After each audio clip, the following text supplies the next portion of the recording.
Hello friend, मैं Kumar Saurabh solar academy में आपका स्वागत है। फ्रेंड, आज की वीडियो में हम ये जानने वाले हैं सोलर सिस्टम तो ऐसे बहुत तरह के हैं, लेकिन ऑफ ग्रिड सोलर सिस्टम जो है क्यों लगाना सही है। जी हाँ, जैसे कि आप थंबनेल में देख रखे होंगे, ऑफ ग्रिड लगाना सही है, पर हम ये भी जानेंगे कंडीशन किसके लिए सही है। जी हाँ, किन के लिए सही है। तो पहले हम ऑफ ग्रिड सोलर सिस्टम जान लेंगे थोड़ा बहुत। हालांकि इस पर मैंने स्पेशली बहुत सारे वीडियो बना रखा है, तो हम पहले थोड़ा बहुत ऑफ ग्रिड सोलर सिस्टम जानेंगे। उसके बाद हम ये जानेंगे किन के लिए लगाना ये सही है और क्यों।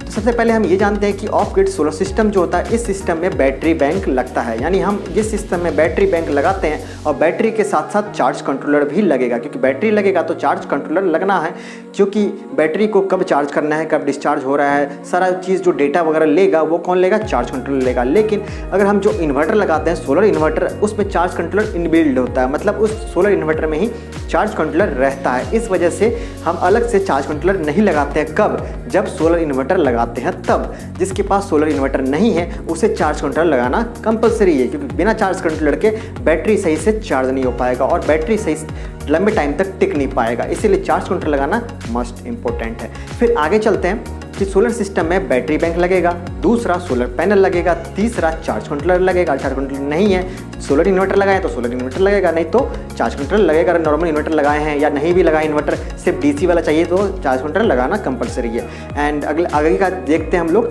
जो लोड वगैरह है, तो लोड तो अपना घर का लोड है, उसमें कुछ लगाना है नहीं। और अर्थिंग वगैरह, स्ट्रक्चर वगैरह, ये तो कंपलसरी है, चाहे कोई भी सिस्टम लगाओ, अर्थिंग तो सब में लगाना पड़ेगा। और फिर AC/DV DC/DV लगाना कंपलसरी नहीं है, आप लगा भी सकते हो और नहीं भी लगा सकते, के बिना भी सोलर सिस्टम लगा सकते हो। ये तो एक सेफ्टी के लिए होता है। आप नहीं भी लगाओगे AC/DV DC/DV तब भी आपका सोलर सिस्टम काम करेगा, अच्छे से करेगा।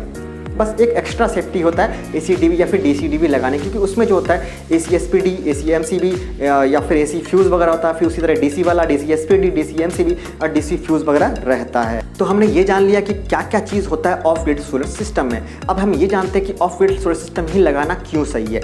जैसे कि हमें ऑफ ग्रिड लगाना ही क्यों सही है, इसको जानने से पहले आपको ये भी जानना होगा कि ऑन ग्रिड सिस्टम जो है वो क्या होता है। जैसे मतलब कैसे काम करता है। ऑन ग्रिड सिस्टम जो होता है वो तो चलो उसमें बैटरी नहीं होता, लेकिन वो सिस्टम वहीं पे काम करेगा जहाँ पे दिन के समय लाइट नहीं कटता हो। अगर आपके घर में या आपके नियर बाय जहाँ भी आप रहते हो, तो वहाँ पे दिन के समय लाइट कुछ टाइम के लिए भी अगर कटता है, देन आपके लिए ऑन ग्रिड सिस्टम सही नहीं है। जाहिर सी बात है, ऑन ग्रिड सिस्टम सही नहीं है तो एक ही सिस्टम बचता है जो कि होगा of grid system.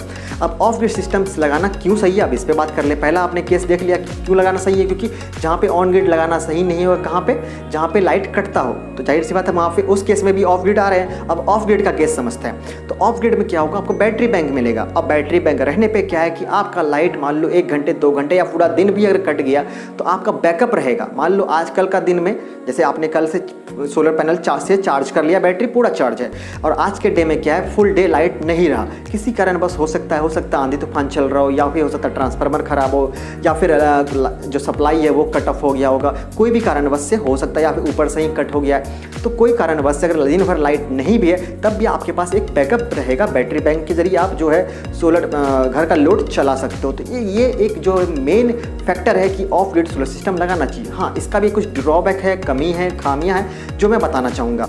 Of grid solar system में मुझे एक ही खामी दिखता है, और वो उस खामी बस ये है कि इसमें सब्सिडी नहीं मिलता। जी हाँ, एक तो पहले सब्सिडी नहीं, एक और खामी बोल सकता हूँ मैं, एक सब्सिडी नहीं मिलता। दूसरा केस, ये थोड़ा महंगा होता है। जी हाँ, ऑन ग्रिड के मुकाबले ऑफ ग्रिड थोड़ा कॉस्टली होता है। कॉस्टली क्यों होता है? कॉस्ट होने की वजह सिर्फ एक ही है, वो है बैटरी।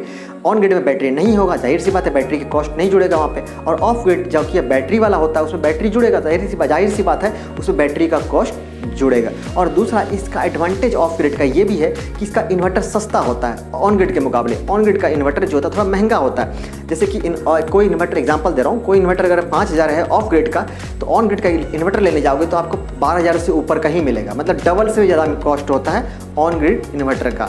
इसीलिए ये भी एक अच्छा एडवांटेज है ऑफ ग्रिड का। और दूसरा एडवांटेज तो मैंने ही बोल ही दिया कि आपका बैटरी बैंक मिलेगा, और एडवांटेज आपको बोल ही दिया कि और इसमें लाइट कट भी जाए तब भी आपको फैसिलिटी मिलेगा कि आपका घर में लाइट कट ऑफ नहीं होगा, मतलब अंधेरा नहीं होगा।